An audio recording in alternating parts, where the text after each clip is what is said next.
Shalom, selamat malam Bapak Ibu yang terkasih di dalam Kristus. Selamat pagi bagi Bapak Ibu yang stay di Amerika, dan selamat siang menjelang sore bagi Bapak Ibu yang stay di Jerman. Selamat bertemu kembali ya Bapak Ibu sekalian pada ibadah online Sema Adonai pada hari Minggu 12 Mei 2024.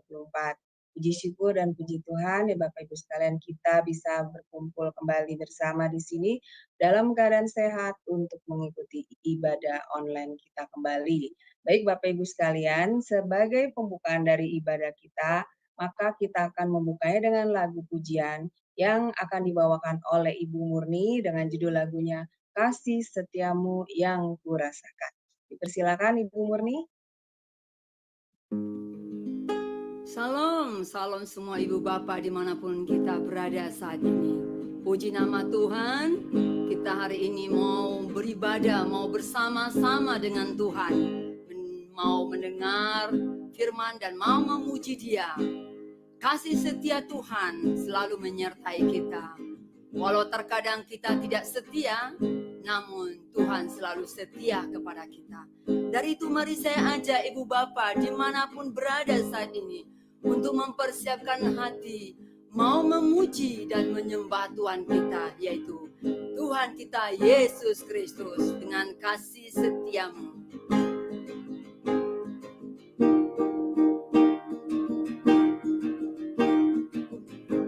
Kasih setiamu yang kurasakan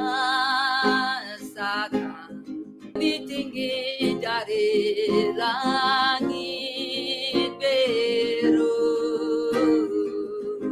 Kebaikanmu yang telah kau nyatakan lebih dalam dari lautan.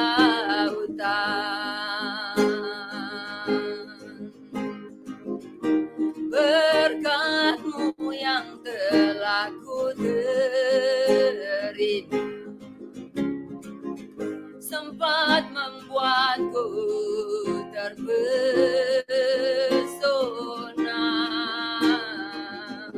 Apa yang tak pernah ku pikirkan, itulah yang kau sediakan bagiku. Siapakah aku ini Tuhan, jadi biji mata-Mu. Dengan apakah ku balas Tuhan selain puji dan sembahkan. Siapakah aku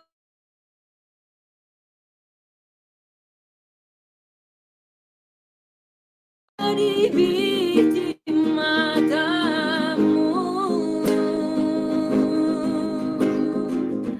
Dengan apakah ku balas Tuhan selain puji dan sembahkan.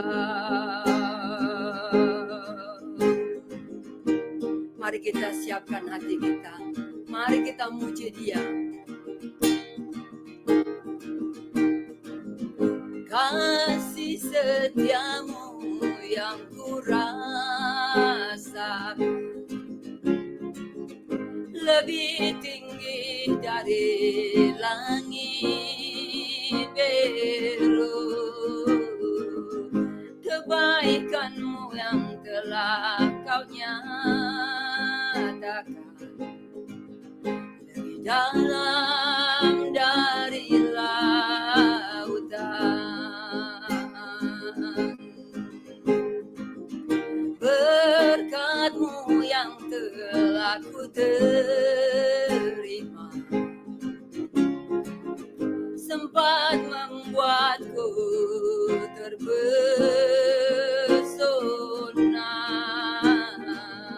Apa yang tak pernah ku pikirkan,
puji dan sembah Kau. Selain puji dan sembah Kau, selain puji dan sembah Kau. Terima kasih Tuhan, kasih setiamu selalu menyertai kami. Terima kasih Yesus.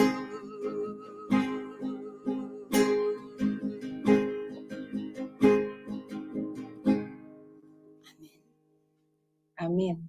Ya, luar biasa. Bapak Ibu sekalian, Tuhan kita ini ya menjadikan kita sebagai biji matanya. Dan apa yang harus bisa kita balas pada Tuhan kita selain kita sungguh-sungguh memuji dan menyembah Dia dengan segenap hati, jiwa, dan akal budi kita ya Bapak Ibu sekalian. Baik, kita akan membuka ibadah pembukaan kita dengan doa pembukaan yang akan dipimpin oleh Ibu Heni. Silakan Ibu Heni. Ya, baik. Terima kasih untuk Ibu Aling ya, sama semua teman-teman yang ikut beribadah bersama-sama kita saat ini. Mari kita satukan hati di dalam doa supaya kita benar-benar Tuhan menjamah kita ya. Baik, Bapak Ibu yang terkasih, mari kita satukan hati. Bapa kami yang bertata di kerajaan surga, Bapa yang kami sembah di dalam nama Tuhan Yesus, saat ini ya Bapa, kami datang menghampiri tatamu yang kudus, ibadah online Sema Adonai, akan kami mendengarkan firman Tuhan lanjutan dari khotbah Bapak Gembala kami, bagaimana cara mengasihi Tuhan yang benar. Itu penting sekali bagi kami ya Bapa. Biarlah ibadah hari ini Tuhan benar-benar ibadah yang betul-betul membawa kami masuk ke dalam hadirat-Mu lebih lagi dan pemahaman kami akan kebenaran firman semakin diperkaya ya Bapa. Kami serahkan ibadah kami dari awal, pertengahan, dan akhir dan kami percaya seluruh rangkaian ibadah ini Bapa Engkau berkati. Baik Bapak Pendeta Daniel yang akan berkhotbah, baik Ibu Aling dan Ibu Murni yang melayani Engkau, dan semua tim yang bekerja di belakang layar ya Bapak. Bapak Surgawi, terima kasih, kami percaya firman-Mu ya dan amin bagi kami dan semua jemaat yang ada di Zoom maupun yang ada di live streaming yang menonton di plafon-plafon kami yang kami siarkan ya Bapak.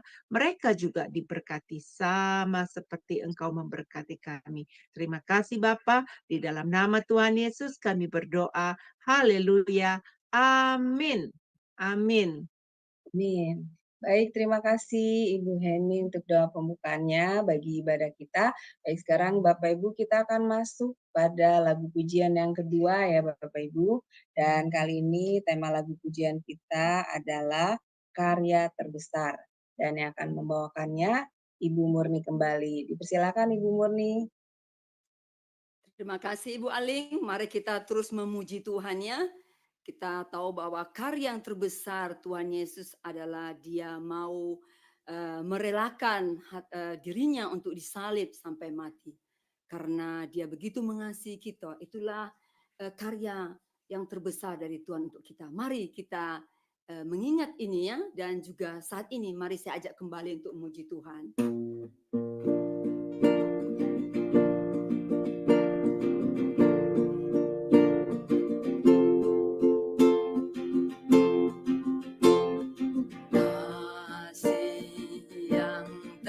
Terindah, hati yang mulia, hanya ku temukan di dalam-Mu, Yesusku.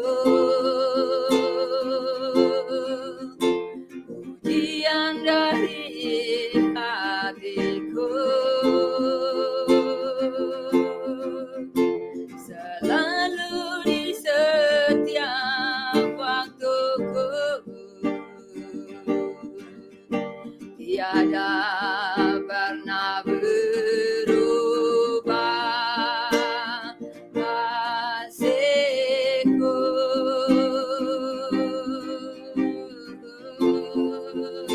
Karya terbesar dalam hidupku, pengorbananmu yang selamatkanku. Engkaulah harta yang tak ternilai, yang ku miliki dan ku hargai. Yesus, Engkau ku kagumi, karya terbesar dalam hidupku, pengorbananmu yang selamatkanku. Engkaulah harta yang tak ternilai, yang ku miliki dan ku hargai. Yesus, Engkau ku kagumi.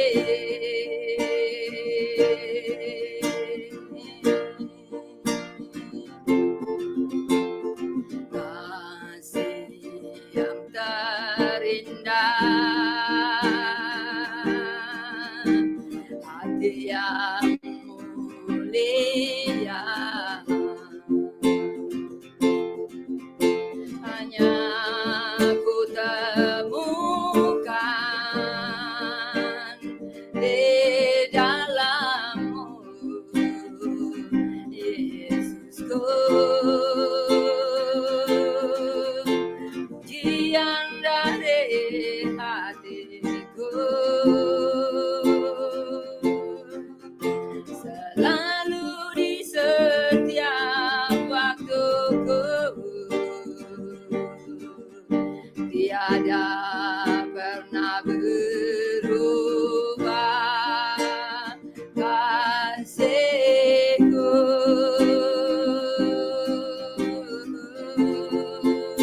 Karya terbesar dalam hidupku, pengorbananmu yang selamatkanku.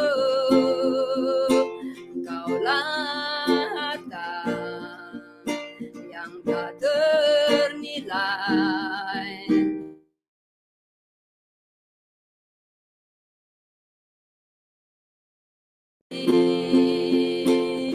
Yesus, Engkau ku kagumi. Yesus, Engkau ku kagumi. Yesus, Engkau ku kagumi.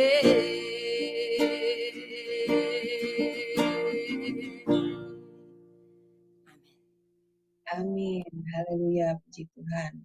Ya, betapa kita harus bersyukur ya Bapak Ibu sekalian, karena memang benar karya terbesar pengorbanan Yesus adalah karya terbesar di dalam hidup kita. Bagaimana Tuhan itu kasih-Nya sangat indah diberikan kepada kita, karena hati-Nya yang mulia, Dia mau mengorbankan diri-Nya bagi kita semua untuk menebus dosa kita semua.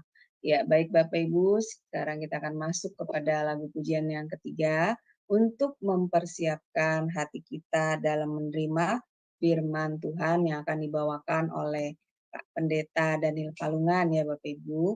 Baik, untuk lagu yang selanjutnya adalah judulnya Satu Hal Telah Aku Minta dan juga akan dibawakan oleh Ibu Murni kembali. Dipersilakan Ibu Murni.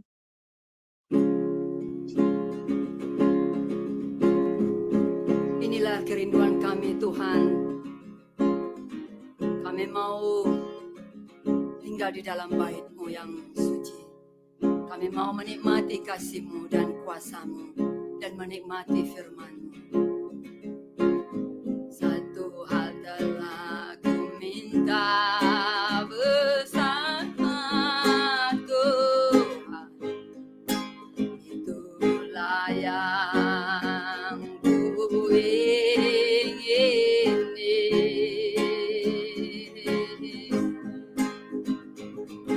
Diam di rumah Tuhan seumur hidupku,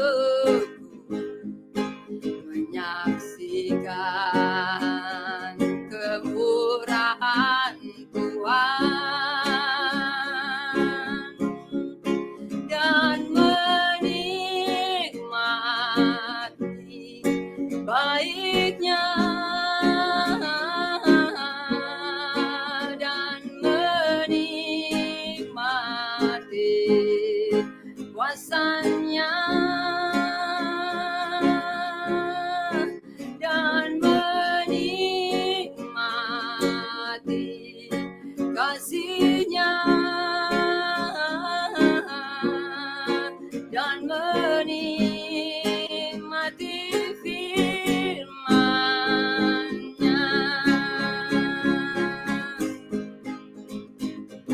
Satu hal telah ku minta kepada Tuhan, itulah yang ku ingini.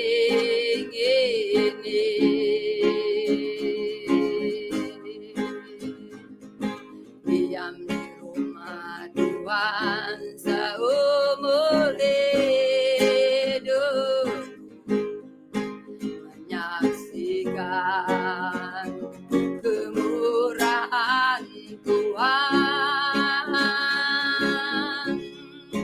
dan menikmati baiknya dan menikmati kuasanya dan menikmati kasih-Nya dan menikmati firman-Nya dan menikmati baiknya dan menikmati kuasanya dan menikmati kasih-Nya dan menikmati firman-Nya dan menikmati baiknya dan menikmati kuasanya dan menikmati kasih-Nya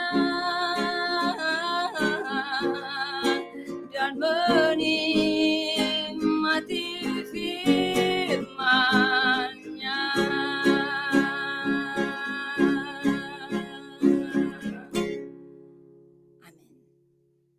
Amin, amin, haleluya. Semoga kita semua, Bapak Ibu, bisa diam di rumah Tuhan semua ya, Bapak Ibu, sehingga kita bisa menyaksikan kemurahan Tuhan, menikmati baitnya, kuasanya, kasih-Nya, dan menikmati firman-Nya. Amin, amin. Baik Bapak Ibu, sekarang kita akan masuk pada khotbah ya, yang akan dibawakan oleh Pak Pendeta Daniel Palungan. Iya, dipersilakan Pak Daniel. Shalom saudara-saudara yang terkasih di dalam Tuhan. Sebelum kita mendengarkan firman Tuhan, mari kita tunduk kepala dan kita berdoa. Bapa surgawi, Bapa yang penuh kasih dan kemurahan, kami berterima kasih karena anugerah-Mu senantiasa nyata melimpah dalam hidup kami. Kuasa-Mu, kekuatan-Mu senantiasa menopang kami sehingga kami dapat tetap berdiri sebagai orang-orang yang percaya kepada Tuhan. Bapa, pada saat ini kami akan kembali merenungkan firman Tuhan. Kiranya Roh Kudus dapat menerangi hati, pikiran, pendengaran, dan segenap kehidupan kami, supaya firman-Mu kami dapat memahaminya dengan benar, dan kami dapat menjadikan sebagai satu tuntunan pedoman di dalam segala aktivitas kehidupan kami. Terima kasih Bapa, kami berdoa, kami sambut kebenaran firman Tuhan dalam nama Yesus. Haleluya. Amin. Nah, Bapak Ibu yang terkasih di dalam Tuhan, semua orang dapat berkata, saya mengasihi Tuhan. Ada banyak orang yang kemudian mendedikasikan diri karena kasihnya kepada Tuhan. Ada orang yang kemudian menyerahkan hidupnya untuk melayani pekerjaan Tuhan karena mengasihi Tuhan. Tetapi Bapak Ibu, kadang-kadang manusia itu berpikir secara subjektif. Ya. Dia melakukan sesuatu yang dia anggap bahwa itu untuk memuliakan Tuhan. Bahwa itu adalah sesuatu yang menyenangkan Tuhan. Tetapi kalau kita periksa dari sudut pandang firman Tuhan, maka sesungguhnya apa yang dia lakukan itu hanyalah untuk memuaskan diri sendiri, menyenangkan diri sendiri, menghilangkan atau membuang rasa bersalah dari dirinya sendiri. Nah, karena itu maka mengasihi Tuhan itu kita perlu tahu apa landasannya, bagaimana caranya, apa akibatnya. Nah, jadi kan itu maka pada malam ini, saudara-saudara kekasih dalam Tuhan, kita akan melanjutkan ke part 2 dari sesi yang pertama yang sudah kita bahas 2 minggu yang lalu. Namun sebelumnya kita kembali membaca Matius pasal 22, 37 sampai 38 yang berkata, jawab Yesus kepadanya, kasihilah Tuhan Allahmu dengan segenap hatimu dan dengan segenap jiwamu dan dengan segenap akal budimu.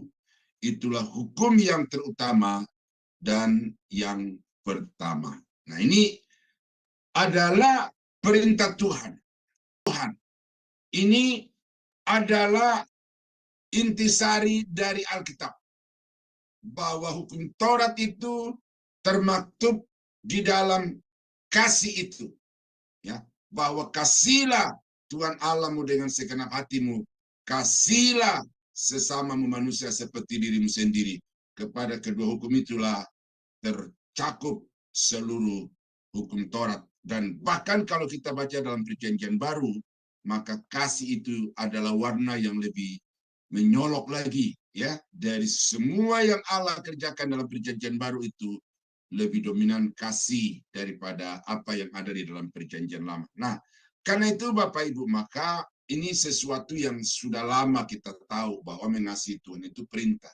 Nah, namun persoalannya adalah bahwa banyak orang yang di dalam melayani, di dalam berprofesi, di dalam melakukan sesuatu pelayanan kasih itu semata-mata berdasar kepada pikiran sendiri. Bahkan di dalam beribadah. Kalau kita baca di dalam Alkitab Perjanjian Lama, bahwa orang-orang Israel itu secara intens beribadah kepada Tuhan. Rutin mereka beribadah kepada Tuhan. Tetapi apa yang Alkitab katakan bahwa bangsa Israel itu ibadah-ibadahnya itu dibenci oleh Tuhan, memuakkan hati Tuhan.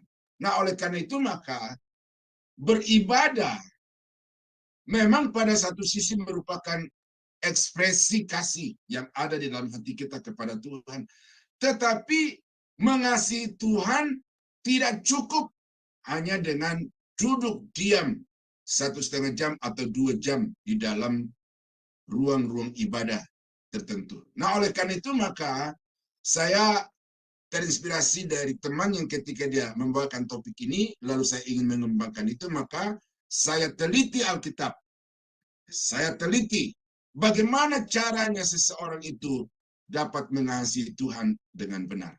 Hari ini saya meneliti lagi apa akibatnya kalau orang itu mengasihi Tuhan dengan segenap hati. Saya dapatkan 10 poin akibat daripada orang yang mengasihi Tuhan dengan sungguh-sungguh. Nah, tetapi hari ini yang saya mau sampaikan kepada Bapak Ibu itu adalah bagaimana caranya kita dapat mengasihi Tuhan itu sebagaimana yang dikehendaki oleh Tuhan itu. Nah, oleh karena itu maka Bapak Ibu, mari kita membaca Alkitab kita bahwa orang yang mengasihi Tuhan adalah orang yang hidup sesuai dengan ketetapan Tuhan.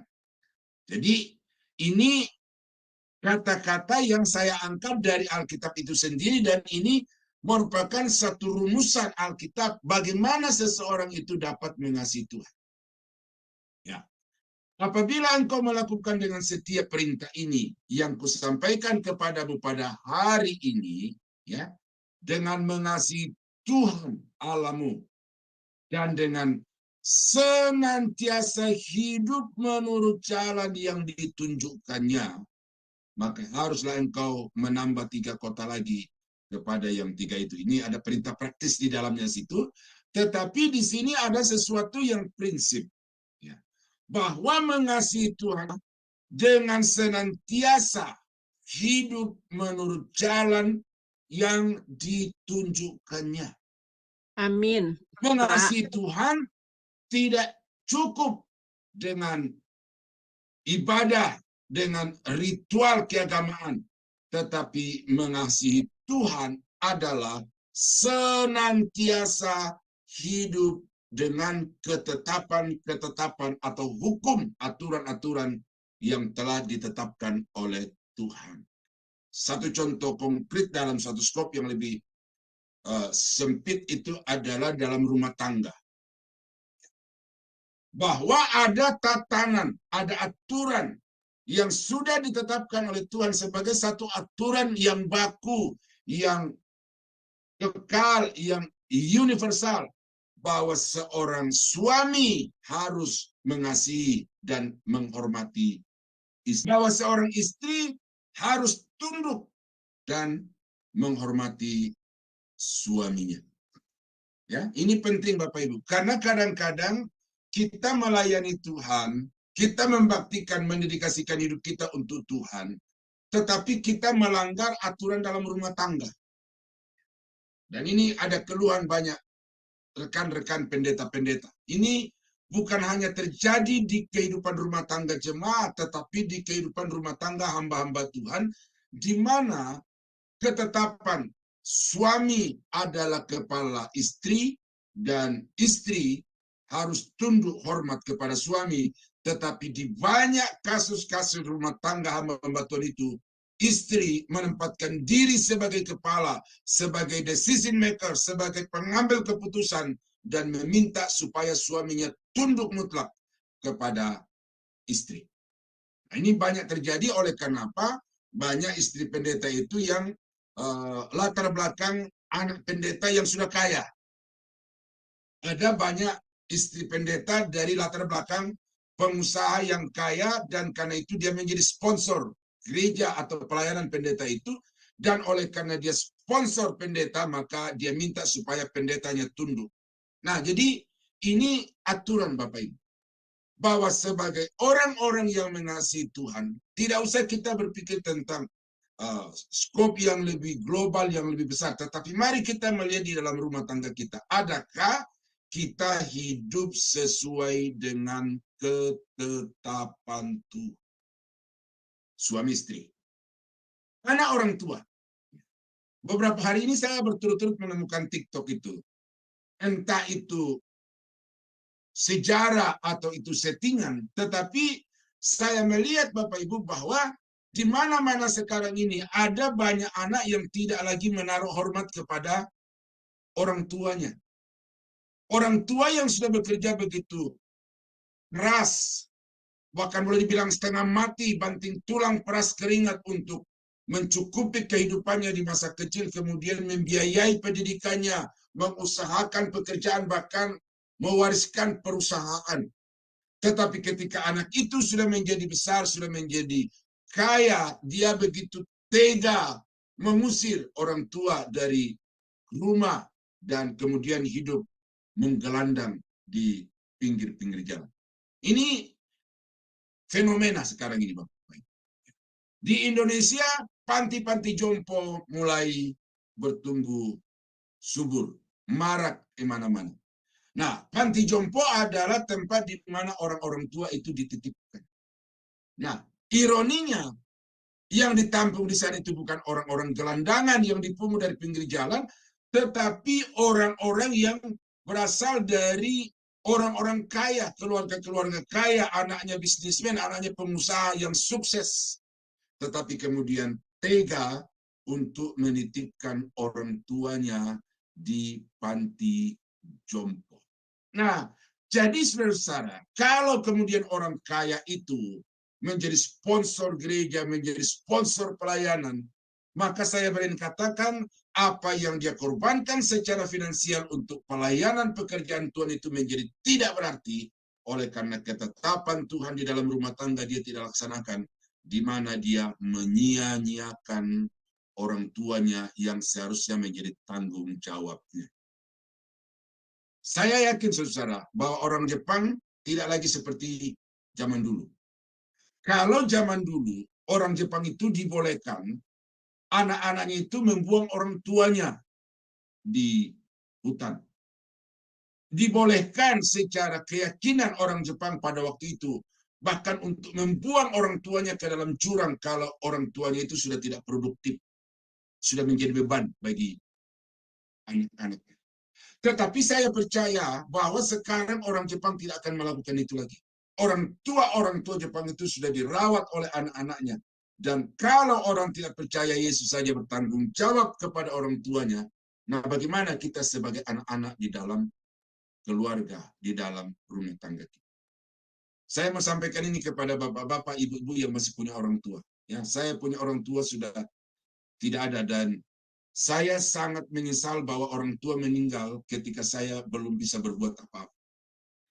Mereka dirawat oleh keluarga, saudara-saudaranya, kemudian meninggal dikubur oleh keluarga-keluarganya, semua biaya. Dan saya sebagai anak yang masih kecil waktu itu hanya melihat bagaimana orang tua saya itu merintih dengan kesakitan. Nah, saya berpikir bahwa seandainya sekarang orang tua saya itu masih ada, maka saya akan membuat dia duduk manis dan saya akan membaktikan hidup saya untuk melayani dan mencukupkan semua kebutuhan-kebutuhannya. Nah, karena itu selagi masih ada orang tuamu, ini ingat bahwa ketetapan Tuhan, seorang anak wajib untuk mengasihi dan menghormati orang tua, merawatnya sampai Tuhan memanggilnya dari tengah-tengah dunia ini. Ini ketetapan.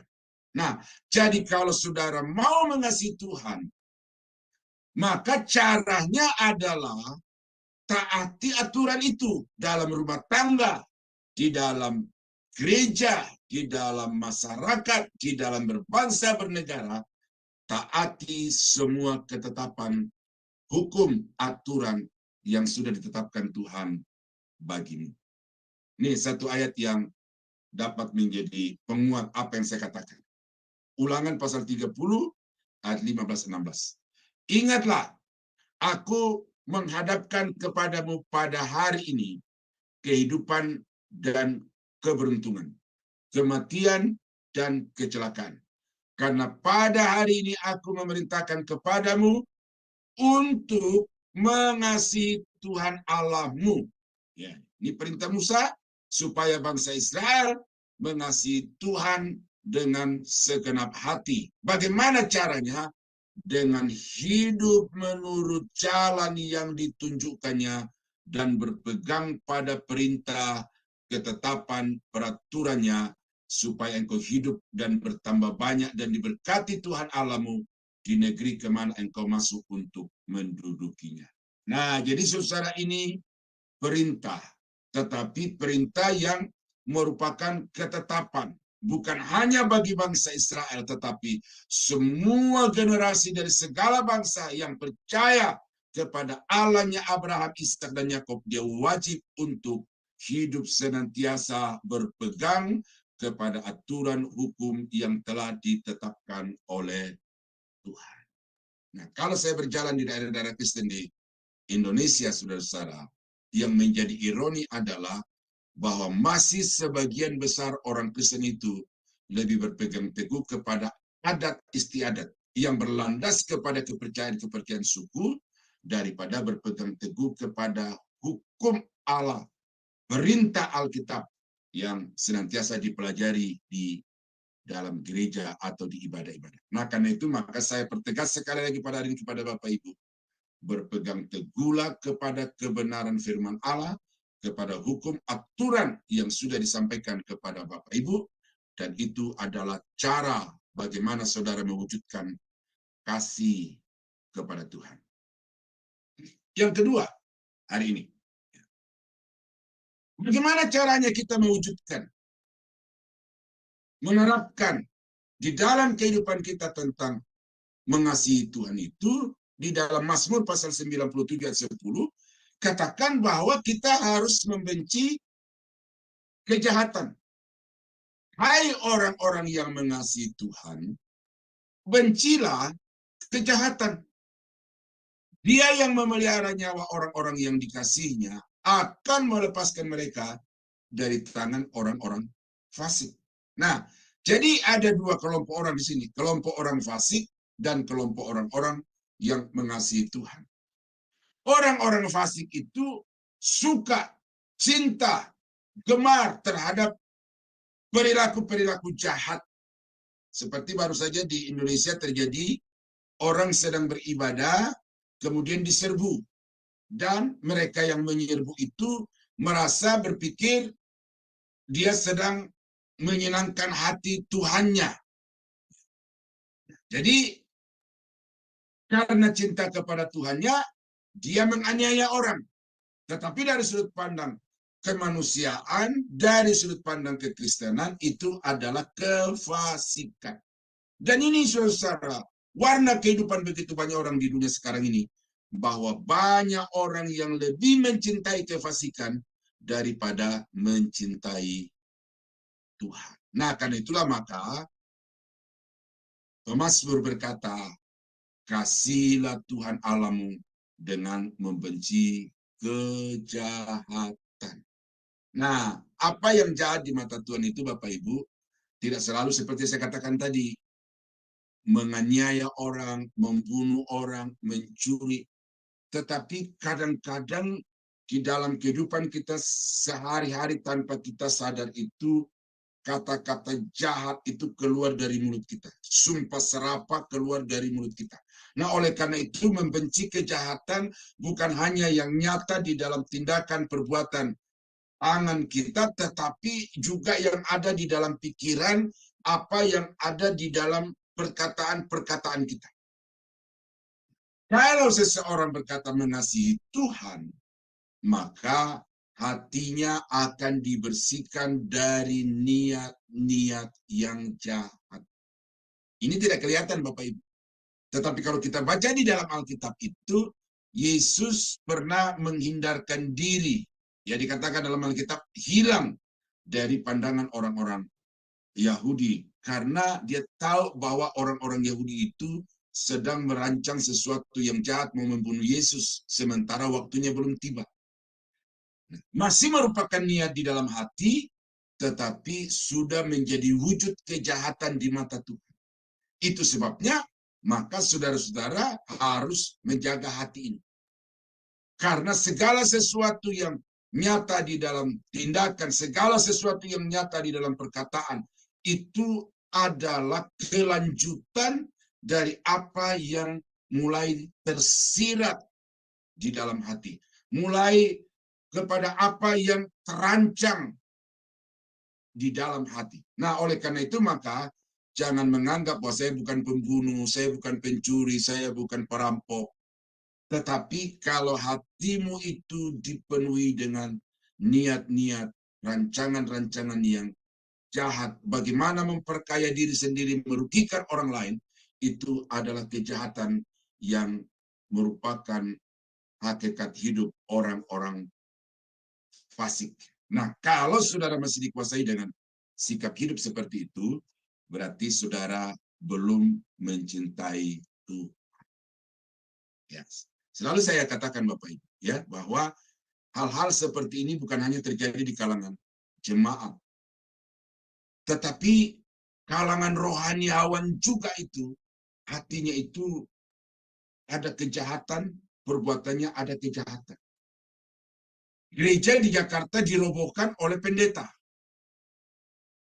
Sewa bulldozer, lalu kemudian dia hancurkan gereja, gedung gereja yang berdekatan dengan gereja di mana dia menggembalakan. Ada satu gereja yang pendeta naik di atas mimbar bersama-sama karena berebut untuk ingin berkhotbah, lalu di atas mimbar saling berkelahi. Oh, jadi dia bilang saya mengasihi Tuhan, saya mau melayani Tuhan, saya mau menyampaikan firman Tuhan, tetapi hatinya diliputi dengan kejahatan karena apa? Satu, dia ingin mendapatkan persembahan dari pelayanan berkhotbah itu.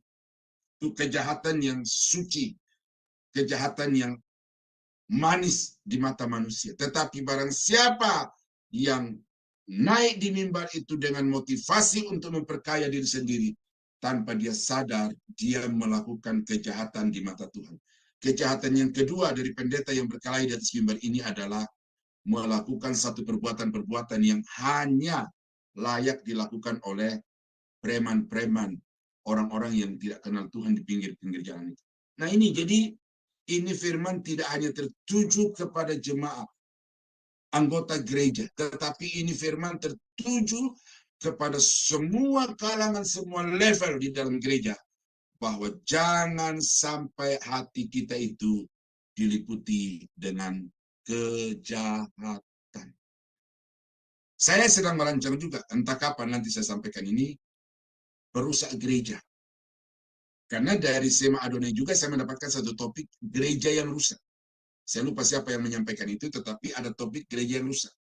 Lalu, saya teliti di dalam Alkitab siapa perusak gereja itu. Salah satunya adalah guru-guru palsu. Salah satunya adalah gembala-gembala palsu. Yang di dalam melaksanakan tugasnya sebagai guru, melaksanakan tugasnya sebagai gembala-gembala itu, dia hanya mau memeras susu dari kambing domba gembalaannya itu, tetapi dia tidak mau merawat dan tidak mau memberikan makan yang cukup kepada kawanan domba gembalaannya. Itulah guru-guru palsu, itulah gembala-gembala palsu, itulah perusak-perusak gereja sekarang ini. Orang-orang yang hanya mau memuaskan nafsu kedagingan. Saudara baca itu di dalam 2 Petrus. Saudara baca itu di dalam kitab Roma. Bagaimana pelayan-pelayan Tuhan yang dikuasai dengan kejahatan itu mempergunakan pelayanan sebagai kesempatan untuk memperkaya diri sendiri.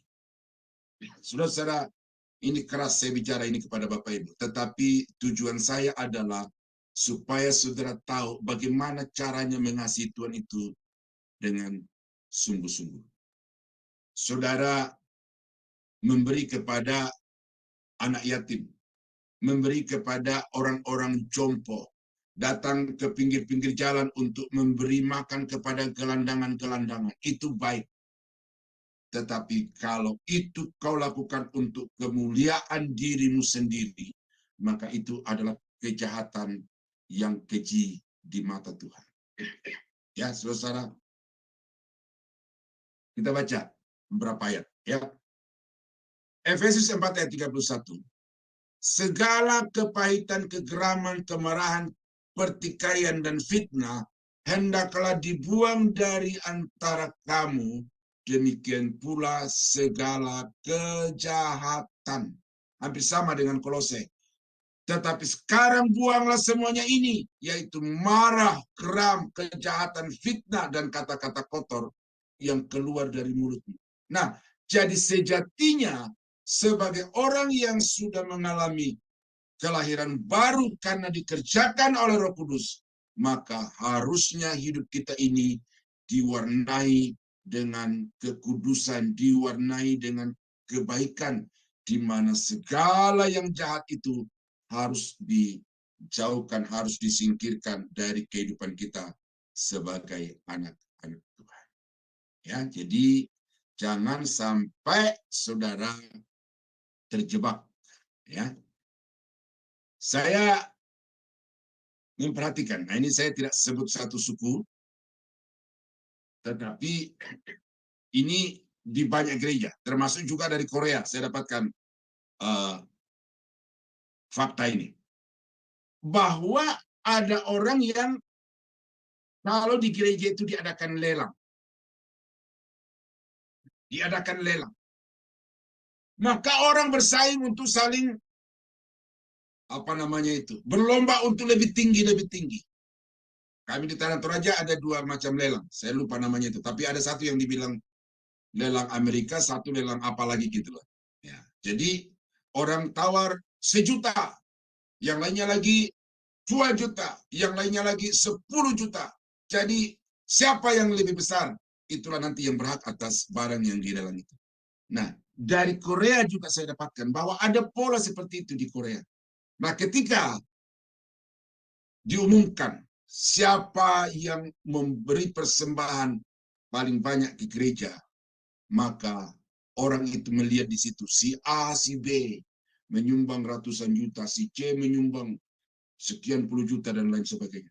Nah, kalau sudah perbuatan memberi dilakukan dengan motivasi untuk mengukir nama di gereja, untuk mengukir nama di hati jemaat, maka sesungguhnya itu adalah kejahatan. Karena Alkitab berkata, tangan kanan memberi, tangan kiri tidak usah tahu. Jadi saudara-saudara kekasih dalam Tuhan ini, hati-hati. Kejahatan-kejahatan yang suci itu melanda begitu banyak umat Tuhan di seluruh dunia dan juga di Indonesia. Kalau saudara mau melayani, saudara mau memberi, maka berilah dengan tulus, berilah dengan segenap hati, karena Tuhan minta supaya kita mengasihi Dia dengan menjauhkan segala kejahatan dari dalam kehidupan kita. Nah, yang ketiga, bagaimana kita dapat melayani, mengasihi Tuhan itu dengan sungguh-sungguh. Ini ada satu bagian Alkitab yang Yesus secara khusus mengajarkan kepada Petrus. Di dalam Yohanes pasal 21 ayat yang ke-15 sampai 17. Sesudah sarapan, Yesus berkata kepada Simon Petrus, "Simon, anak Yohanes, apakah engkau mengasihi aku lebih daripada mereka ini?" Jawab Petrus kepadanya, "Benar Tuhan, engkau tahu bahwa aku mengasihi engkau." Kata Yesus kepadanya, "Gembalakanlah domba-dombaku." Kata Yesus pula yang kepadanya untuk kedua kalinya, "Simon, anak Yohanes, apakah engkau mengasihi aku?" Jawab Petrus kepadanya, "Benar Tuhan, engkau tahu bahwa aku mengasihi engkau." Kata Yesus kepadanya, "Gembalakanlah domba-dombaku." Kata Yesus kepadanya untuk ketiga kalinya, "Simon, anak Yohanes, apakah engkau mengasihi aku?" Maka sedih hati Petrus karena Yesus berkata untuk ketiga kalinya, "Apakah engkau mengasihi aku?" Dan ia berkata kepadanya, "Tuhan, engkau tahu segala sesuatu. Engkau tahu bahwa aku mengasihi engkau." Kata Yesus kepadanya, "Gembalakanlah domba-domba." Jadi Yesus berkata kepada Petrus, kalau engkau sungguh-sungguh mengasihi aku, maka gembalakanlah domba-dombaku. Nah, di dalam teks kita bahasa Indonesia ini agak rata ya. datar apa yang Yesus maksudkan. Tapi kalau kita baca dari versi lain, ini ada kata gembalakanlah domba-domba itu di dalam dua frasa yang berbeda. Ya. So when they had eaten breakfast, Jesus said to Simon Peter, Simon son of John, do you love me more than this?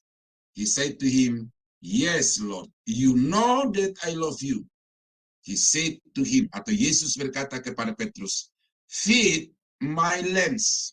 Nah, dipakai di sini kata feed my lambs. Di dalam terjemahan kita, gembalakanlah domba-domba.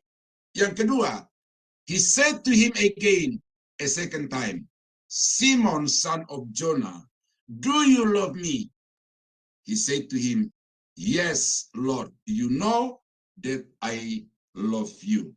He said to him, tend my sheep. Nah, tend my sheep itu berbeda dengan feed my lamb. Dan yang ketiganya juga begitu, feed my sheep. Nah, di sini saudara, bahwa kalau engkau sungguh-sungguh mengasihi aku, maka berilah makan kepada anak-anak dombaku. Itu lebih sakleknya lagi, suapi anak-anak dombaku itu. Saya melihat dari YouTube Bapak Ibu, ya, itu kelompok-kelompok nomaden di daerah Timur Tengah, khususnya yang seringkali saya kunjungi itu di Iran, Irak itu, bagaimana gembala-gembala itu untuk merawat anak-anak domba di cuaca yang dingin. Tidak dilepaskan dari kandang, tinggal di dalam kandang, tetapi kemudian gembalanya itu memeras susu dari induknya, kemudian dikasih minum dengan botol kepada anak-anak domba yang masih kecil-kecil itu. Saya juga nonton itu dari Rusia, ya, bagaimana di Rusia pada suasana dingin itu. Nah, itulah yang dimaksudkan, ya, satu gambaran yang diambil oleh Yesus untuk Petrus. Apabila engkau mengasihi aku more than this, ya, feed my lambs. Suapi. Ini bukan pelayanan gampang, Bapak Ibu. Ya. Kalau saya dulu jadi gembala kerbau di kampung saya, itu enak. Kita lepas kerbau dia pergi cari makan sendiri, tahu-tahu sore dia sudah pulang ke kandangnya. Gitu. Tetapi untuk menggembalakan di daerah Timur Tengah, untuk menggembalakan di daerah bersalju seperti di Rusia yang saya nonton itu tidak gampang. Tetapi itulah yang diminta oleh Tuhan. Apabila engkau mengasihi aku lebih daripada mereka semua ini, maka berilah makan, suapi itu, seperti seorang ibu yang menyuapi anaknya dengan makanan-makanan yang. Nah, kemudian, tend my sheep, rawat. Nah, ini pelayanan penggembalaan yang agak kurang dari gembala-gembala sidang di Indonesia yang saya perhatikan ini, bahwa jemaat itu menjadi sapi perahan. Sapi perahan. Dimotivasi dengan kata-kata yang memukau, yang memikat, dengan penampilan pendeta yang aduhai, yang wow di atas mimbar, sehingga orang melihatnya, orang mendengarnya saja sudah tergerak, bergetar hatinya. Tetapi kemudian apa yang disajikan oleh gembala-gembala itu kepada domba-domba di dalam gereja itu adalah makanan-makanan yang junk food. Ya, saya selama ini berpikir junk food itu makanan cepat saji saja artinya, tetapi ternyata saya baca tadi itu junk food itu adalah makanan sampah.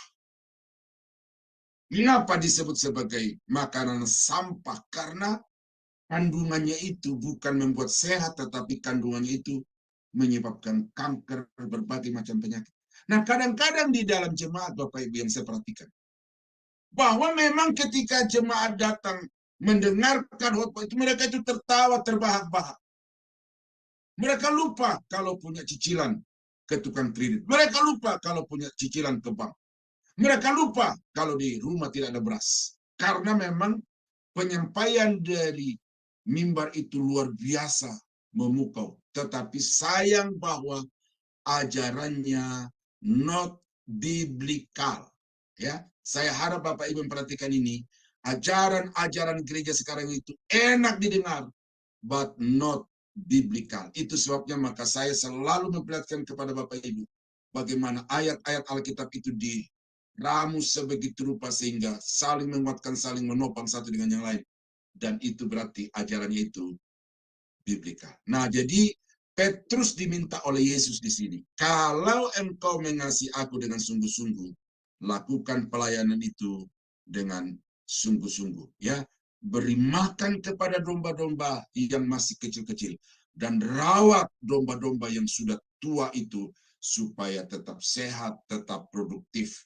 Bagaimana caranya adalah beri kepada jemaat itu makanan rohani yang sehat supaya rohaninya bertumbuh, imannya bertumbuh semakin dewasa, dan dengan itu mereka menjadi jemaat yang produktif dalam arti menjadi jemaat yang memuliakan Tuhan. Ya, ini penting saudara, karena saya sebagai dosen homiletik, saya melakukan riset itu secara tidak sistematis, tetapi saya menemukan berdasarkan dengan metode-metode yang saya sudah miliki, dan saya temukan bahwa inilah manipulasi-manipulasi dari gembala-gembala sidang di dalam gereja Tuhan sekarang ini di Indonesia. Nah, jadi itu mengasihi Tuhan dengan sungguh-sungguh. Nah, ini contoh yang lain yang saya sampaikan dari Paulus. Ya. Sesudah mereka datang, berkatalah ia kepada mereka.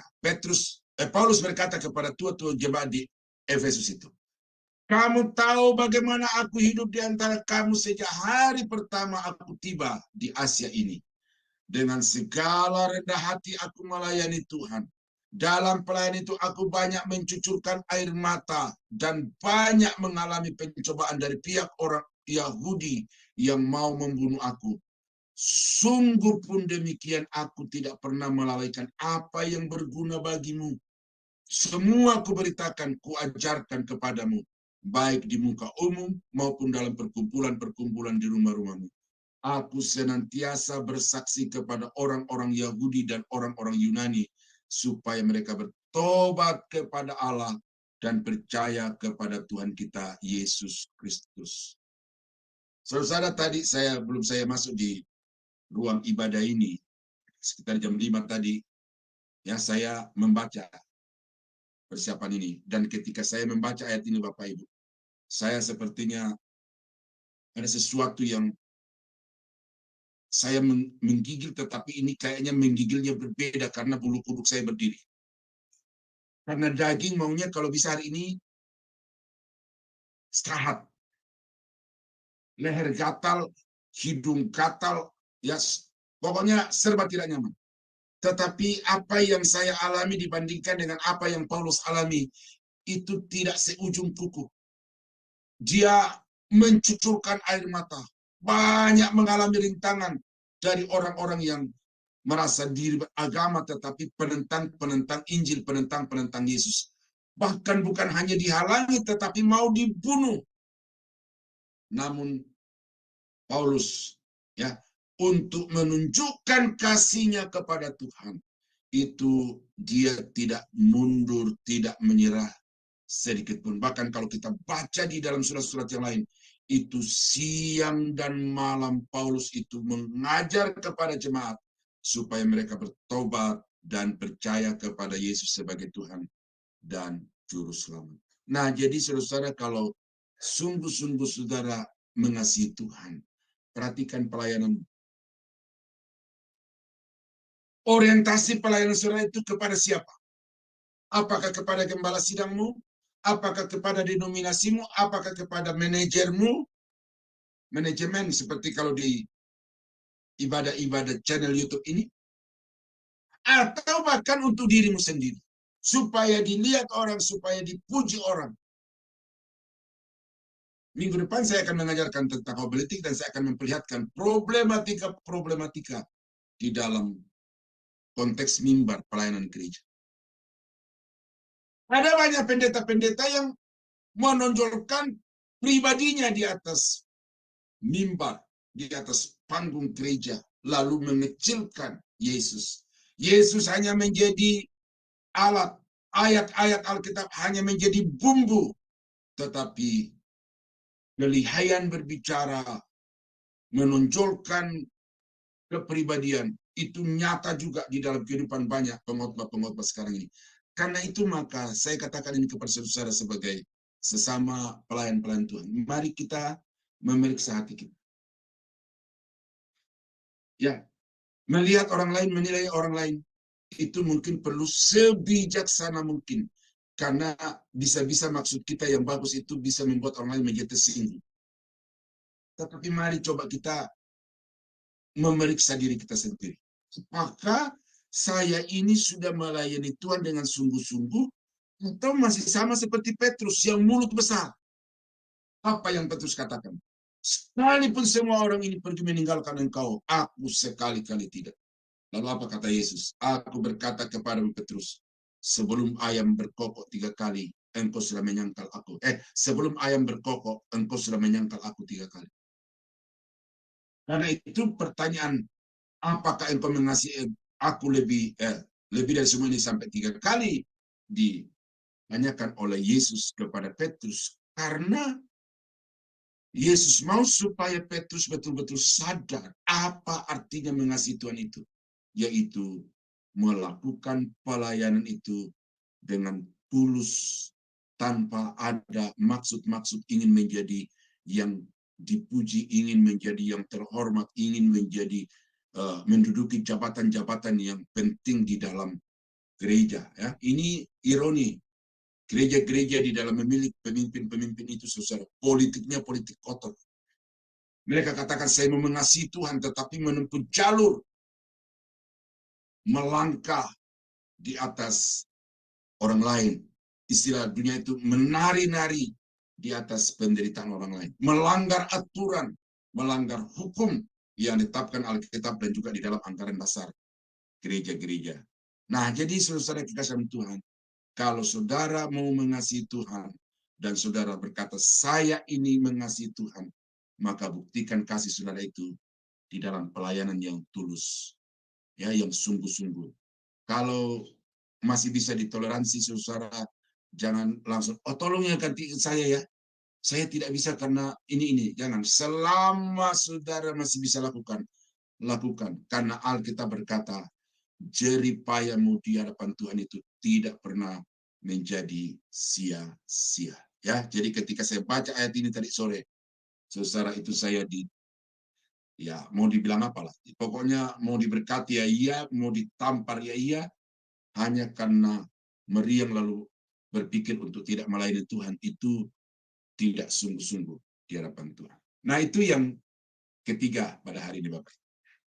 Yang keempat atau yang ketujuh dari semua poin cara mengasihi Tuhan, yaitu mengasihi saudara.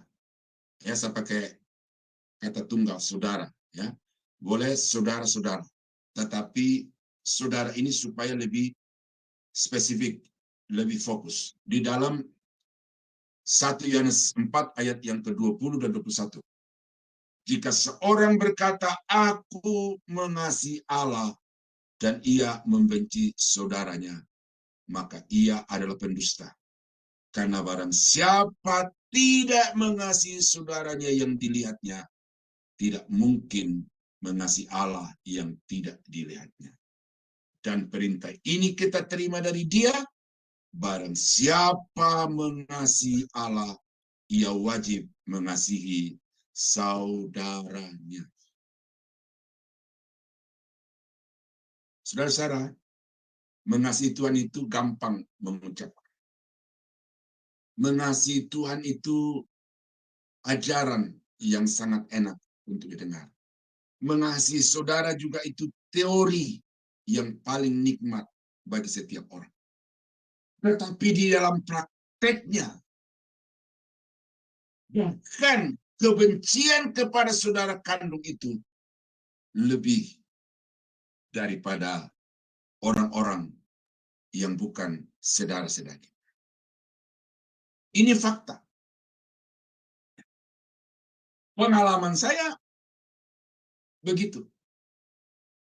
Saya hampir dibunuh oleh ponakan-ponakan saya yang juga berambisi untuk melayani. Jadi justru untuk merebut penggembalaan itu, dia bawa golok, dia bawa pisau, dia bawa preman-preman untuk mau mengeroyok dan mau membunuh saya. Saya dulu pernah, Bapak Ibu, menaruh satu amarah yang begitu dalam, begitu lama. Karena waktu saya masih SD, saya suka ikut bapak saya pergi main judi. Lalu dalam satu event perjudian itu, entah kenapa, bapak saya ini tiba-tiba dipukul sekeras-kerasnya oleh saudara sepupu dari mama saya. Jadi iparnya dia. Waktu saya melihat muka bapak saya yang bengkak merah karena dipukul oleh seorang yang badannya besar dan seorang olahragawan itu rasa benci. Sampai saya pergi ke Papua, rasa itu masih terus ada. Ya, tetapi ketika tahun 81 saya mengenal Tuhan, doa saya berkata begini kepada Tuhan, saya tidak mau menyimpan rasa benci, rasa marah, dendam ini dalam hati saya kepada om saya sendiri. Karena itu saya meminta Tuhan, kalau Tuhan kehendaki pertemukan saya, supaya saya bisa melepaskan rasa pengampunan itu langsung kepada orang itu. Dan ketika ada kesempatan saya pulang kampung, orang yang saya pertama kali cari adalah orang ini karena jalan menuju ke rumah di mana orang tua saya tinggal. Lalu saya mampir di rumahnya, saya peluk. Ya, walaupun saya tidak berkata saya minta maaf, tetapi di dalam pelukan itu ada satu luapan kasih sayang dari seorang ponakan kepada omnya. Ini penting Bapak Ibu. Karena kalau kita melayani Tuhan,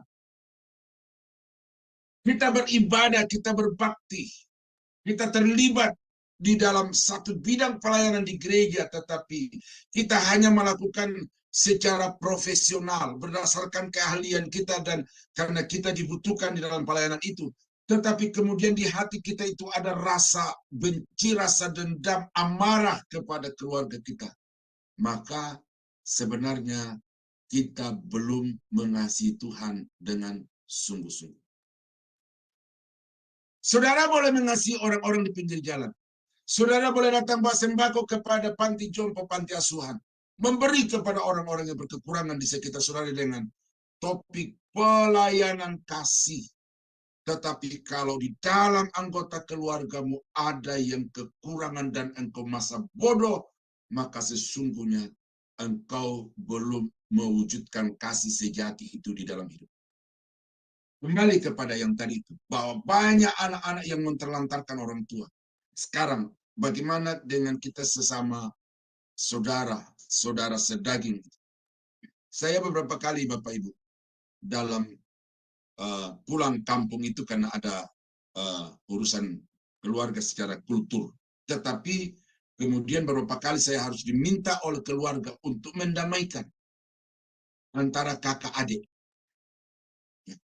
Karena mereka dikuasai dengan kebencian, kemarahan.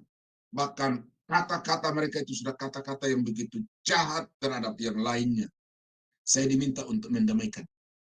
Ini penting. Karena kalau kita melayani di gereja, melayani penginjilan keluar daerah, tetapi kemudian di dalam rumah tangga kita sendiri ada kebencian, ada sakit hati, ada amarah, maka Alkitab berkata begini, adalah dusta, adalah pembohong. Seseorang itu mengatakan mengasihi Tuhan dengan melayani full time, melayani tidak pandang waktu siang malam di segala bidang peran di gereja, tetapi dia tidak memperdulikan saudara-saudaranya yang ada di dalam rumahnya. Nah, itu sebabnya saudara kekasih dalam Tuhan, ada step-step yang kita bisa perhatikan dalam Alkitab. Ya, Paulus berkata, marilah kita mengasihi semua orang, terutama saudara-saudara kita seiman. Marilah kita mengasihi semua saudara-saudara seiman, terutama saudara-saudara di dalam keluarga kita. Nah, jadi ini jelas, tegas, dan lugas, tidak perlu ditafsirkan macam-macam apa itu. Bahwa kalau saudara mau mengasihi Tuhan dengan sungguh-sungguh, mari kita ukur diri kita. Kita ukur diri kita. Ya. Apakah betul-betul saya sudah menerapkan 1 Yohanes 4, 20-21 ini? Karena adalah kebohongan kalau di gereja kita mengkhotbahkan kasih, kita menerapkan kasih kepada anggota-anggota gereja, tetangga-tetangga sekitar kita, tetapi kemudian di dalam rumah kita itu ada orang-orang yang terlantar. Rumah di sini bukan hanya bangunan, tetapi family, saudara sedaging. Itu jangan saudara andalkan pemerintah, jangan saudara andalkan gereja lebih dahulu untuk menolong mereka sebelum saudara menolong mereka. Nah, jadi inilah rumus ya yang Alkitab tetapkan untuk bagaimana saudara dan saya bisa mengasihi Tuhan. Mari kita wujudkan kasih kepada Tuhan itu dengan memperdulikan orang-orang yang berkekurangan di dalam keluarga kita. Di depan rumah saya, beberapa waktu yang lalu, ada seorang yang meninggal. Tapi itu nenek, levelnya nenek. Nah, mamanya dari anak-anak ini itu sudah meninggal lebih dulu. Sehingga ketika neneknya meninggal itu, ketika anak ini praktis menjadi yatim piatu. Tidak ada lagi yang menopang kehidupan mereka, sementara mereka masih sementara sekolah.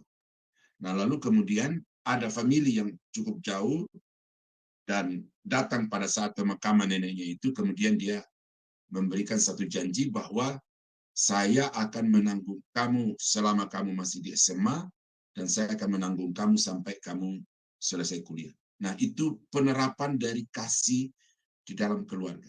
Nah, kita baca beberapa ayat sebagai ayat pendukung, Bapak Ibu ya. Hendaklah kasih itu jangan pura-pura. Jauhilah yang jahat dan lakukanlah yang baik. Hendaklah kamu saling mengasihi sebagai saudara dan saling mendahului dalam memberi hormat. Ini memang konteksnya gereja. Tetapi kita bisa lebih persempit skopnya itu di dalam rumah tangga. Di dalam kita mengasihi saudara-saudara kita, famili-famili kita itu, mari kita melakukan dengan tulus dan jangan mengharapkan pembalasan. Dalam Roma pasal 13,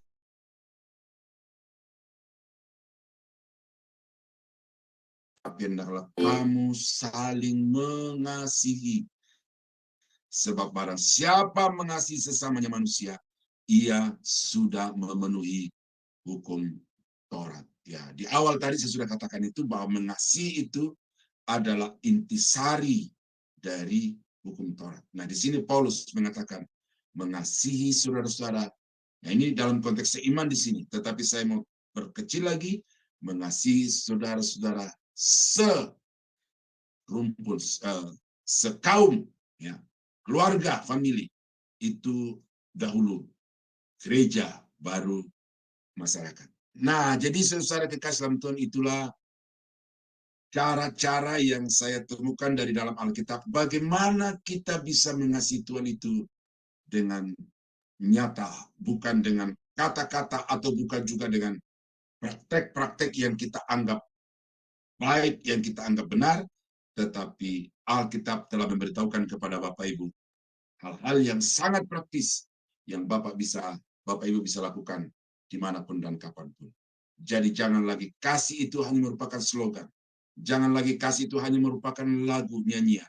Tetapi sekarang kasih kepada Allah itu sudah dapat menjadi praktik kehidupan, karena kita sudah tahu Alkitab mengajarkan dan menjelaskannya kepada kita. Ada 7 poin yang saya temukan ini. Dan kiranya 7 poin ini saudara pelajari lebih dalam lagi, supaya saudara sungguh-sungguh dapat menerapkan kasih kepada Allah itu secara benar di dalam kehidupan setiap saat. Tuhan Yesus memberkati. Mari kita tunduk kepala, kita berdoa. Bapa di surga, terima kasih karena kami sudah diajar oleh Alkitab tentang bagaimana kami mengasihi Tuhan dengan sungguh-sungguh. Karena itu kiranya ajaran firman Tuhan yang sudah kami dengar pada hari ini Bapa, itu dapat menjadi pengetahuan kami dapat menjadi pedoman kami. Kalau kami mengasihi Tuhan, kami dapat mewujudkannya itu di dalam kehidupan kami terhadap sesama, terhadap sama orang percaya, dan terutama juga bagi saudara-saudara kami di dalam keluarga. Terpujilah namamu Bapa di surga, untuk kekuatan juga yang Tuhan beri, sehingga sementara firman ini disampaikan tidak ada gangguan, tetapi dapat berjalan dengan lancar. Tetapi apa yang hamba sampaikan masih kurang ya Tuhan, karena itu sempurnakanlah dengan roh-Mu di dalam hati dan pikiran jemaat-Mu, supaya mereka lebih mengerti, dan dengan itu mereka dapat mempraktekannya secara sungguh-sungguh. Terpuji namamu Bapa, kami berdoa mengucap syukur untuk firman-Mu hari ini. Dalam nama Yesus, Tuhan dan Juru Selamat kami. Haleluya. Amin. Amin. Ya, baik. Terima kasih Pak Daniel untuk pelayanannya bagi kami. Semoga Pak Daniel juga diberikan pemulihan kesehatan ya segera oleh Tuhan ya Pak Daniel. Baik Bapak Ibu, untuk khotbah malam ini yaitu mengenai cara mengasihi Allah, kita memang harus mengetahui bahwa cara mengasihi Allah itu adalah pertama kita menghilangkan sekat kemanusiaan, kemudian kedua kita menuruti perintah-perintah Tuhan, dan yang ketiga kita melakukan kewajiban dengan setia. Lalu kemudian yang keempat, kita hidup sesuai dengan ketetapan hukum Tuhan. Dan yang kelima, kita membenci kejahatan. Dan keenam, kita melayani Tuhan dengan sungguh-sungguh. Dan ketujuh, kita mengasihi saudara-saudara kita. Itulah cara-cara kita mengasihi Allah. Baik Bapak Ibu, kita akan masuk pada persembahan ya Bapak Ibu. Sebentar, saya akan share. Ya, baik. Baik Bapak Ibu sekalian, persembahan Bapak Ibu dapat diberikan melalui Bank BCA dengan nomor rekening 7890232871 atas nama Petra AXX CXXX XXXXX dengan contoh sebagai berikut. Beri kode angka 7 di akhir nominal. Contoh 20000 menjadi 20007. Dan selanjutnya ini adalah renungan pagi Sema Adonai ya Bapak Ibu. Diadakan setiap hari mulai dari hari Senin sampai dengan Sabtu, dimulai dari jam 5.30 pagi dan dilayani oleh hamba-hamba Tuhan yang sangat memberkati. Jadi Bapak Ibu sekalian, untuk renungan pagi saya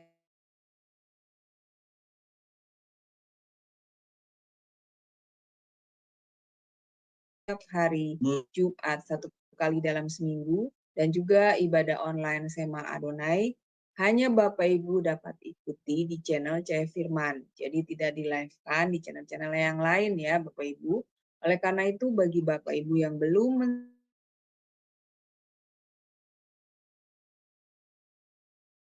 Bapak Ibu bisa mengikuti keseluruhan acara-acara Sema Adonai lewat channel Cahaya Firman, dan juga tolong bantu share ya Bapak Ibu kepada yang lain sehingga semakin banyak orang yang juga bisa mengikuti keseluruhan acara-acara Sema Adonai lewat channel Cahaya Firman. Dengan begitu Bapak Ibu telah membantu channel kami, channel Cahaya Firman, untuk menjadi lebih berkembang dan menjadi berkat lagi bagi banyak orang. Jadi terima kasih Bapak Ibu. Selanjutnya kita masuk pada doa syafaat ya Bapak Ibu. Doa syafaat ini akan dibawakan oleh Ibu Yanti Vester dari Jerman. Silakan Ibu Yanti. Puji nama Tuhan, terima kasih kali. Mari saya yakin dan percaya Bapak Ibu Saudara-saudari kita telah diberkati oleh kebenaran firman Tuhan di hati ini. Kita akan berdoa syafaat. Mari kita satu di dalam doa. Bapa kami Yesus Kristus yang berada di kerajaan surga, terima kasih Tuhan atas berkat hari ini karena Engkau telah memberikan kesempatan untuk kami saling berkumpul, menguatkan dan saling mendoakan satu sama lain. Walaupun hanya melalui pertemuan online Bapa, tapi kami percaya bahwa Engkau Allah hadir dan menjamah setiap kami yang merindukan Engkau di tempat kami masing-masing. Terima kasih juga Tuhan Yesus buat firman yang telah kami dengarkan pada hari ini. Kami bersyukur karena lewat firman-Mu kami belajar dan kami dapat belajar dan lebih lagi mengenal Engkau Tuhan. Biarlah kami mau belajar mengasihi Engkau dengan cara yang benar, agar hidup kami Tuhan adalah hidup yang sesuai dengan aturan dan ketetapan-Mu. Ya Tuhan, firman yang disampaikan oleh hamba-Mu, Bapak Pendeta Daniel, kiranya dapat menjadi berkat bagi kami semua. Buat hamba-Mu ini ya Tuhan, kiranya berkat-Mu selalu melimpah atas kehidupannya dan keluarganya. Dan juga diberikan kesehatan dan kelancaran dalam beliau memberitakan firman-Mu dimanapun ia pergi dan berada. Tuhan, kami berdoa juga untuk Shema Adonai. Biarlah channel ini boleh terus menjadi saluran berkat bagi anak-anak-Mu. Agar lewat channel ini, Bapa, banyak jiwa-jiwa baru yang dijangkau. Sehingga mereka bertobat dan mencari-Mu, Tuhan. Engkau memberkati setiap pelayan-pelayan-Mu yang melayani. Engkau memberkati pengurus-pengurus yang bersedia bekerja di balik layar dan kelangsungan ibadah online ini, Bapa. Sehingga lewat mereka nama-Mu terus dipermuliakan. Ya Bapa, melalui doa ini kami ingin terus memohon agar bangsa dan negara tempat kami tinggal, kiranya Engkau selalu melindungi dengan kasih yang tulus. Kami juga berdoa kepada negara Tuhan tempat kami berasal, negara Indonesia Tuhan. Berkatilah bangsa ini menjadi bangsa yang maju. Jamalah pemimpin negeri ini agar selalu diberikan hikmah dan kebijaksanaan dalam mengambil keputusan. Bimbinglah mereka Bapa agar dapat menerapkan aturan-aturan yang baik, kemakmuran dan kesejahteraan rakyat Indonesia serta kemuliaan nama-Mu. Ya Bapa Tuhan, Engkau adalah Tuhan pelindung bangsa ini. Persatukanlah rakyat kami semua Tuhan. Hindarkanlah dari perpecahan. Satukanlah kami Tuhan agar menjadi satu bangsa yang besar yang mampu membawa bangsa dan negara ini menjadi berjaya Tuhan demi hormat kemuliaan nama-Mu. Kami tak lupa berdoa juga kepada gereja-gereja, hamba-hamba-Mu Tuhan dimanapun mereka berada, yang mungkin saat ini sedang diuji dalam pelayanan mereka. Oh Tuhan, kiranya Engkau mau datang dan memberikan sukacita kepada mereka dan keluarganya. Engkau kirimkan donatur-donatur yang selalu menopang pelayanan-Mu Tuhan. Engkau kirimkan jiwa-jiwa baru yang Engkau pakai untuk memperluas pekerjaan-Mu di muka bumi ini. Hati yang keras Engkau luluhkan, pintu yang tertutup Engkau bukakan, jiwa yang rapuh Engkau pulihkan dengan kasih-Mu. Ampunilah kami Bapa jika kami berbuat dosa dan tidak layak di hadapan-Mu. Bimbinglah kami di jalan-Mu Tuhan sehingga kami beroleh belas kasih-Mu Tuhan. Inilah doa kami Bapa. Masih banyak lagi doa yang kami belum sempat ucapkan satu persatu. Namun hamba yakin dan percaya Engkau Allah yang tahu hati dan kerinduan kami. Terima kasih Tuhan Yesus buat kesempatan yang indah ini kami boleh berkumpul dan memuliakan Engkau di hari ini. Dalam nama Tuhan Yesus hamba serahkan doa ini hanya dengan nama-Mu ya Bapa Allah yang Maha Kuasa. Terima kasih Tuhan Yesus, kami berdoa. Haleluya, haleluya. Amin. Ya, baik, terima kasih Ibu Yanti untuk doa syafaatnya bagi kita semua.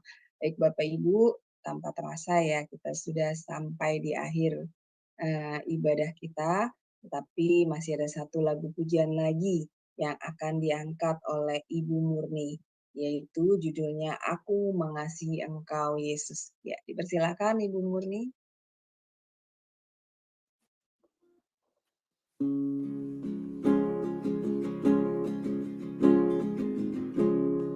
Apakah kita mengasihi Dia? Apakah kita sungguh-sungguh mengasihi Dia? Marilah kita sungguh-sungguh mengasihi Dia.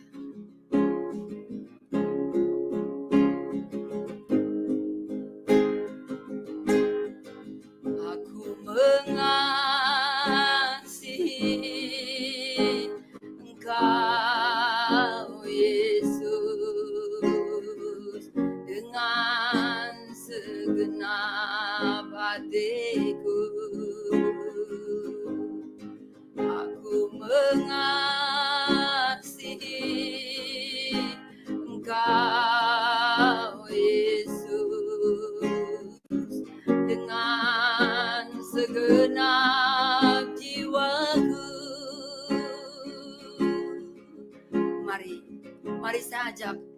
merenungkan pujian ini. Mari kita mengangkat pujian ini sungguh-sungguh di dalam hati kita, sungguh-sungguh mengasihi Dia. Mari kita menyanyi. Aku mengasihi Engkau Yesus dengan segenap hatiku.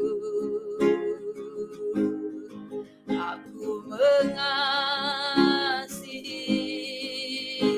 Engkau Yesus dengan segenap jiwaku.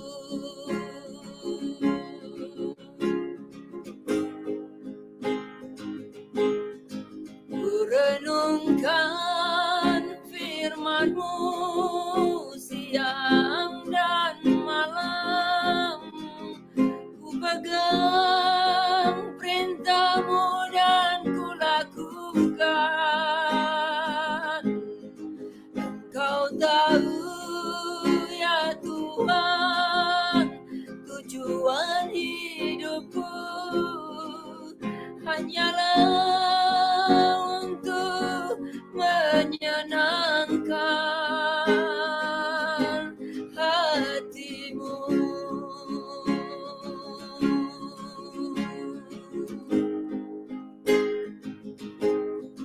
Aku mengasihi Engkau Yesus dengan segenap hatiku. Aku mengasihi Engkau Yesus dengan segenap jiwaku.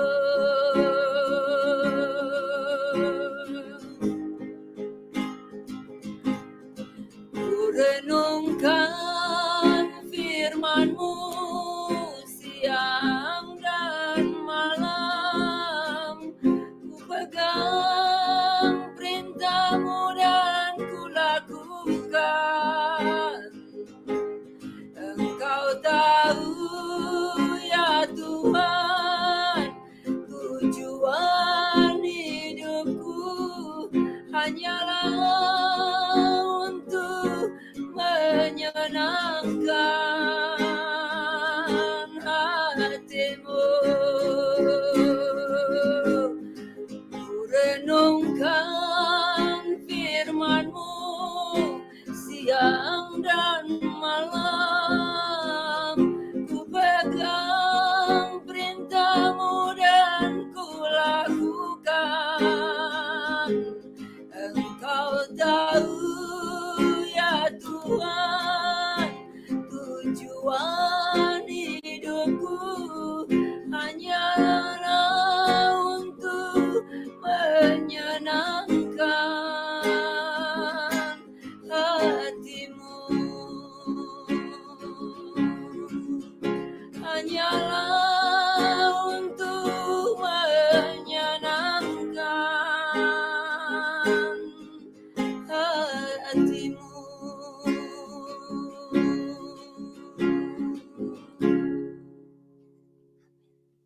Amin.